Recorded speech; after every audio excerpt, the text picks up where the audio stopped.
August is a great month to visit Iceland. The weather is usually mild and the days are still long. So if you're coming to Iceland in August and you're wondering what to wear, you're in the right place. In this video, I'll go over the weather, daylight, northern lights, what to wear, and I'll give you a few examples. So let's get to it. The average temperature in August is around 10 to 15 degrees Celsius. The average wind speed is around 4 meters per second, which isn't a lot, but it's higher than July, so the wind is picking up.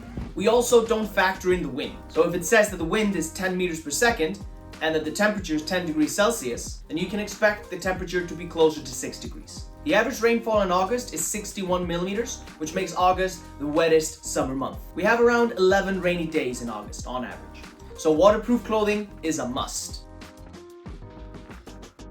We still have a lot of sunshine in August though. The average daylight we have is around 16 hours for the month. And the sun will set at 11 p.m. in the beginning of the month and around 8:45 at the end of the month on the 31st. Although the sun sets around 11 p.m., it won't get completely dark until the end of August.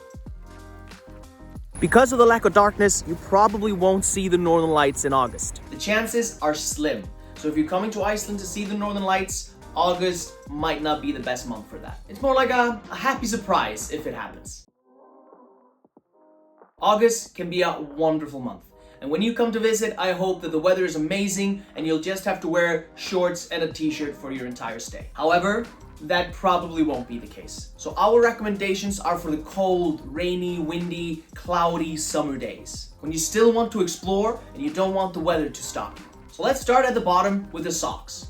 You want merino wool socks, something that breathes well, dries fast, and keeps you warm. Then, on top of that, you want to bring hiking boots. Water resistant, ankle support if you want to go glacier hiking, and good grip underneath. And for the good days, just regular walking shoes. Then, for base layers, I recommend thermal underwear. They dry fast and breathe well. And they keep you warm. If you've seen some of my other videos, you know I recommend these for every month of the year. Then, for mid layers, I recommend sweatpants, or a hiking sweater, maybe a hoodie. You want the mid layers to breathe well. So if you have sweatpants or a hoodie, try and make sure they're from a sports brand because they tend to breathe a bit better. You want to put on the mid layers when it gets very windy. So if it's not super windy, most of the time, the thermal underwear will do. For outer layers, you have two main choices, the insulated raincoat or the shell.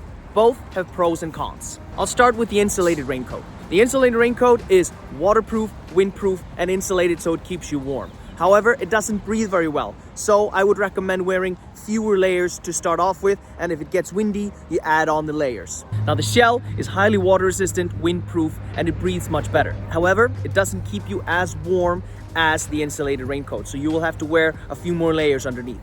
And then for the finer outdoor layer, the outdoor pants. Water resistant, windproof, fantastic for the windy, rainy days, or if you're going around the waterfalls.